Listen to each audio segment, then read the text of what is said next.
நம்ம படிக்கலைன்னா என்ன, இந்த பயவுல எல்லாம் படிச்சா என்ன, படிக்காம நாசமா போனா நமக்கு என்ன என்றுதான் நினைப்பார்கள். அப்படிதான் நினைப்பார்கள். எந்த நடிகனுடைய மகன் அந்த நடிகனுடைய ரசிகர் மன்றத்தில் இருந்திருக்கான்? யாராவது ஒருத்தன் சொல்றான்? யாராவது சொல்லு. எந்த நடிகனுடைய மகன் அந்த நடிகனுடைய ரசிகர் மன்றத்தில் நின்று கூட்டத்தில் சிக்கி செத்துருக்கான்? யாராவது சொல்றான்? என்ன எப்படி இருக்கு?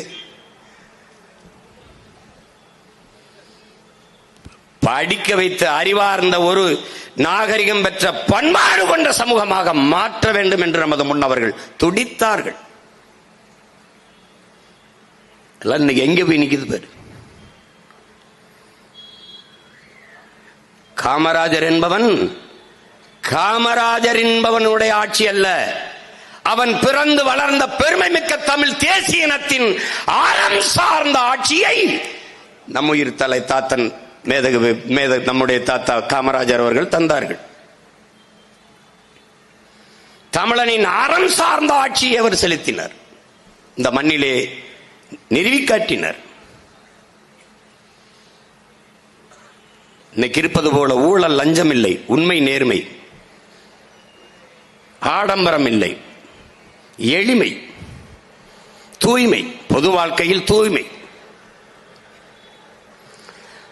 எலும்பும் நரம்பும் ரத்தமும் சதையுள்ள ஒரு மனிதன் 50 ஆண்டுகளுக்கு முன் இந்த நிலத்தில் இப்படி ஒரு உண்மையான நேர்மையான ஒரு மகன் உளவி இருக்கிறான் என்பதை எவனும் நம்ப மாட்டான். இப்படி ஒரு மனுஷன் வாழ்ந்திருக்கான் என்பதை.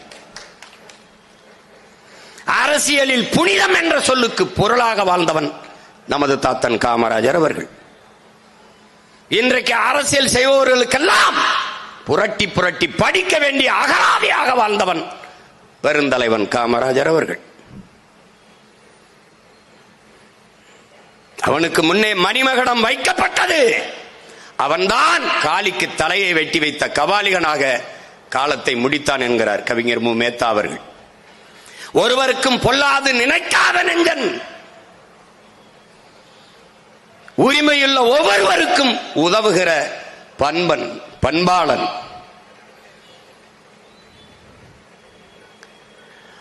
அறுவருக்கும் வாதுகளில் அலையா சொல்லன், அமைதியாக பணியாற்றும் பண்புமிக்க தொண்டன்கிறது. திருவிருக்கும் காந்தி மகான் கொள்கையை தாங்கும் தேசபக்தன், உழைப்பதனால் உயர்ந்த செம்மல், மறுவிருக்கும் ஆசைகளில் மனம் செல்லாமல் மனம் நாடாமல் வாழ்கிற முதலமைச்சர் காமராஜர் வாழ்கவே என்று நம்முடைய தாத்தா நாமக்கல் கவிஞர் ராமலிங்கம் பிள்ளை அவர்கள் பாடுகிறார்கள்.